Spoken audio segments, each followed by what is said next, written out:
Hi friends, very good morning to all. நம்ம Royal NEET அகாடமில March 25th வந்து நீட்டுக்கான crash course வந்து start ஆகுது. Thank you. இப்போ இதுல ஆல்ரெடி நம்ம பார்த்த இந்த ஷார்ட்ஸ் வீடியோல இன்னொரு முக்கியமான क्वेश्चंस வந்து பார்க்கலாம். क्वेश्चंस என்ன அப்படினு பாத்தீங்கன்னா which of the following species or compounds are aromatic in nature இப்போ compounds பாத்தீங்கன்னா compound A it is a 7-member ring with positive charge. இந்த compounds ஒரு முக்கியமான நேம் இருக்கு. It is called the tropylium cation. It is a tropylium cation. First option. Second option cyclopentadienyl anion. Third option cyclopentadienyl cation. Fourth one cyclopropenyl cation. And fifth one cyclopentadiene. And the sixth one it is called the cyclobutadiene.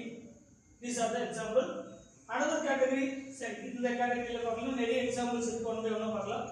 கொடுத்திருக்கக்கூடிய காம்பவுண்ட்ஸ்ல என்ன கேக்குறாங்கன்னா which of the following species or compounds are aromatic. Aromatic உங்களுக்கு தெரியும் 4n+2 pi electrons உள்ள ஒரே பண்ணனும். சைக்ளிக்கா இருக்கணும், பிளேனா இருக்கணும், conjugation இருக்கணும், டீலோகலைசேஷன் இருக்கணும், sp2 ஹைபிரிடைசேஷனை ஃபாலோ பண்ணனும், டயாமேக்னெட்டிக் கரண்டா இருக்கணும். இது எல்லாமே நம்ம ஆல்ரெடி அதுக்கான கீ பாயிண்ட்ஸ் எல்லாமே பார்த்தாச்சு. So it is called the 2 4 6 pi electron with conjugation, delocalization எல்லாமே இருக்கு. So it is called the aromatic compound. இது highly special aromatic compound because the tropylium cation. இந்த compound என்ன பேருனா tropylium cation. Next compound 2 pi electron, 4 pi electron and 6 pi electron. So it is also aromatic compound. Third category 2 4 electron, 4 pi electrons with a positive charge. So it is called the anti-aromatic compound, followed by the 4n pi electron group. Third category 2 pi electron group. So it is called the aromatic compound.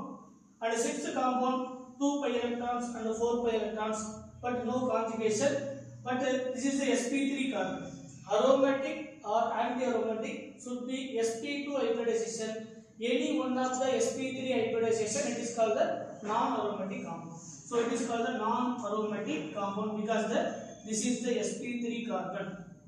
And last one it is a 4 pi electron, it is a anti-aromatic compound. So கொடுத்திருக்கக்கூடிய எதுல aromatic அப்படினு பாத்தீங்கன்னா கொடுத்திருக்கக்கூடியதுல